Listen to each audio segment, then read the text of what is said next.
He said, Now yield 5 minutes to the gentleman from Indiana, Mr. Souder. Mr. Paulson, had Mr. Geithner signed off on that memo, the terms of the deal?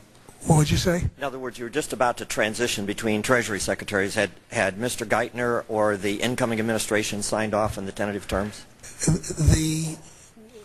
Mr. Geithner, as you know, was the Treasury Secretary designate, and we wanted there to be a very smooth transition. And so I posted him generally on a number of matters, including that matter, but I never viewed him as a decision maker, and I certainly didn't go to him to sign off on the details of that term sheet. I have a larger question I want to pursue off of Mr. Lewis, but I want to correct the record on some things that I think have been misstated. As somebody who voted for all three versions of TARP, took incredible political heat in the middle of a tough targeted race, I believe it was the right thing to do, and I would do it again with some additional caveats. But there's been a lot said today about the restrictions that were put on you. In fact, you came, in my opinion, not very tactfully, and told us that you wanted basically a blank sheet of paper with whatever you wanted to do. Initially, they didn't need any Republican votes. Paul Ryan and others in our caucus negotiated some 20 pages of additional things.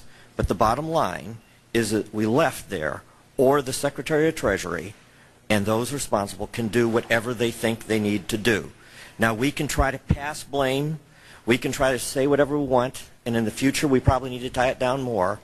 But at the end of the day, our conference, after hours of internal debate, knew that given the nature of the crisis, we had signed a blank check, for good or bad, that we were going into an election season, we were about to leave town, it was getting highly politicalized, things were changing. I'm not defending the decisions that you made, I'm just saying it's a little bit much for members of Congress to claim that there were all these guidelines in place because we knew full well you had an opt-out clause. Now, that said, clearly you misled us, and we probably wouldn't have had the votes, even though we underneath knew that that was there because we understood it was toxic assets. We didn't believe you were going to take over and the way this was going to evolve. Had we known that, the bill would have never passed, or we'd have put tighter restrictions in. Because what I would say is there was a verbal misleading, even though if anybody read the document, it actually gave you a total blank check.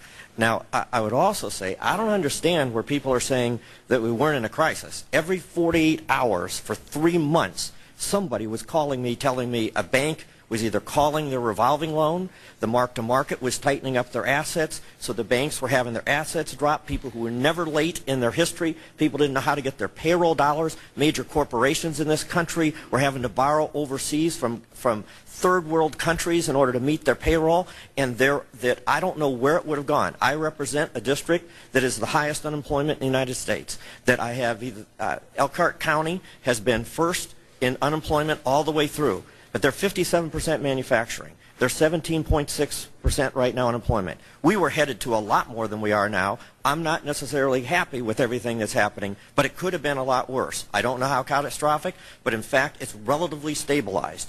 And I think that we can have differences of opinion of how to do it. Now here's my concern about what I saw in the Lewis thing and where it's evolved.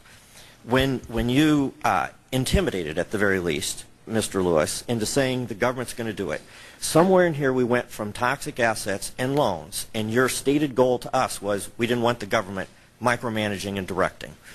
That was the next step, the Lewis process. Then you say when you handed it over, you thought you had a process, but then you don't really know what happened after that. Since then, we now have common stock in banks. We're telling them on bonuses. We're micromanaging. Tomorrow, we have a proposal, now that we've taken over stock in GM, to tell GM that they can't close dealerships. Now, this is the problem when government starts to take over. If you were Treasury Secretary now, where would you have started to draw the line here? You started to walk into it with Mr. Lewis when you realized that it could have kind of scrambled. Would you have moved to common stock? Do you believe this has gone too far? What lessons can we learn from what we've seen here? Because right now, the government is in so deep that getting out is going to be very difficult, and we're micromanaging, and Congress is going to start to tell people what kind of tie they can buy if we're not careful?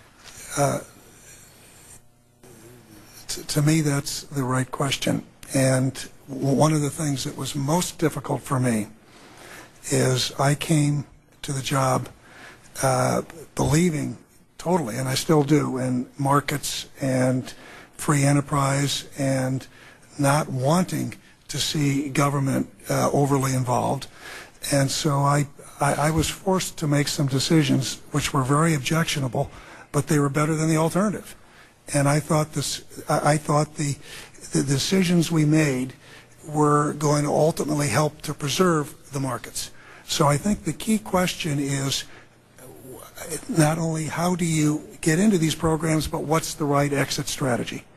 What is the right exit strategy? When is the system stable?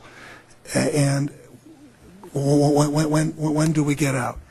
And I don't think that it is appropriate for me as a former Secretary of Treasury, 5 months out of the job, to be, and not any closer to it than I am now, to be saying more than that, other than because I think everyone here understands that that government has been forced to do things.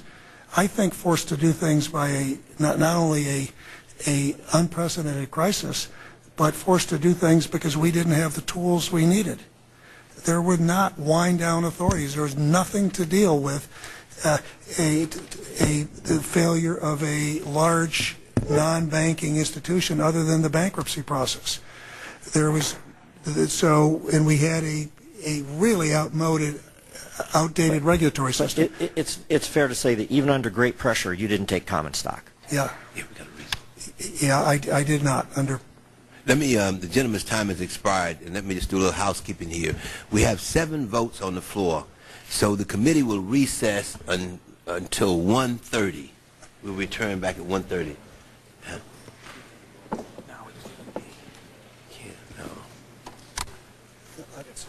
I've got a plane, dude. Do you know what time this will end, do you think? You think we could talk to